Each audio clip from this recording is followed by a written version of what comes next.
I've got another question about valuation. More specifically, the relation of PEs to interest rates. I understand that you don't want to lay down a rigid formula for valuation, but I also know that you don't want people to think that a multiple of 20 times earnings is cheap or a multiple of 5 times earnings is expensive. Benjamin Graham, he devised a central value theory that valued the average stock at an earnings yield that's about a third above bond yields. In other words, that would work out to maybe 11 times earnings currently. And I know that you've compared the average business to a 13% bond that's worth roughly book at 13% interest rates and worth perhaps roughly twice book at 6% interest rates. So given current interest rates of 7 to 8%, as they are now, that would tend to imply that stocks are worth perhaps 12 to 13 times earnings. And yet the acquisitions that I've seen in the private market have gone out at more like 17 to 20 times earnings.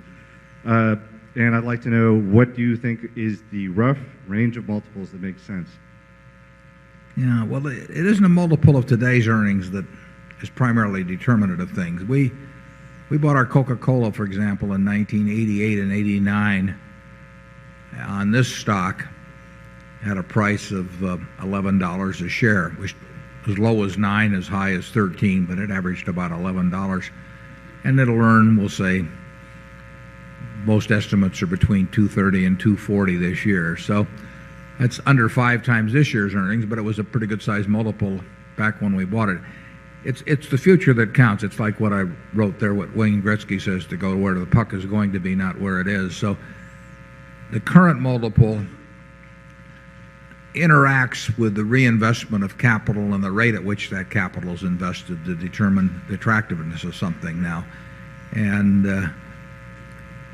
we are affected in that valuation process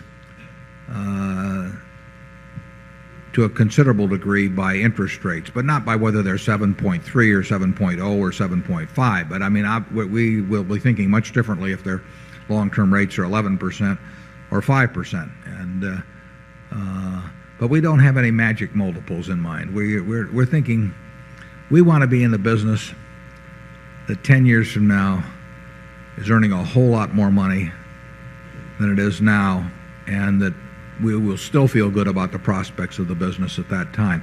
That's the kind of business we're trying to buy all of, and that's the kind of business that we try and buy part of. And then sometimes we buy others too. Charlie? We don't do any of that rigid formulaic stuff. There's a general framework that you can call a formula in our mind, but we also don't kid ourselves that we know so much about the specifics that we would actually make a calculation in terms of the equation. When we bought Coke in 88 and 89, we had this idea about what we thought the business would do over time, but we never reduced it to making a calculation.